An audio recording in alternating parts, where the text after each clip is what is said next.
এখন সন্ধ্যে ৬টা বাজে। তো কিছু একটা খেতে ইচ্ছা করছিল। তো বাড়িতে যা আছে তাই নিয়ে কিছু একটা বানানোর উপায় দেখছিলাম।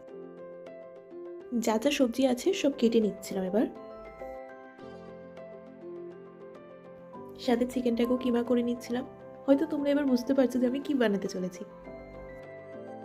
এখানে গরম তেল নিয়ে পুরোটা সেট করে নিচ্ছিলাম। তারপর পুরো মাখিয়ে নিয়ে এবার আমরা বাকিটা রেডি করতে বসেছি। আজকে তোড়জোড় হয়ে সবাই মিলে বসে পড়েছিলাম, আজকে মোমো হবে।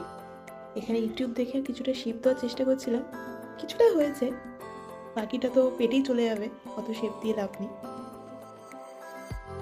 এইদিকে মা পুরো দোকানের স্টাইলে করার চেষ্টা করছিল, কিন্তু হচ্ছিল না আর কি। অনেক চেষ্টার পর অনেকের হাত লাগিয়ে এবার আমাদের মোমোগুলো রেডি, কিন্তু এটা হচ্ছে আমার বোন করেছে। এবার মোমোর জন্য আমরা স্যুপটা বানিয়ে নিচ্ছিলাম, তারপর স্টিম দিয়ে কিছুক্ষণ রাখার পর আমাদের মোমোটা প্রায় রেডি। ফাইনালি আমাদের মোমো রেডি। আজকের ভিডিও এইটুকু। Thanks for watching.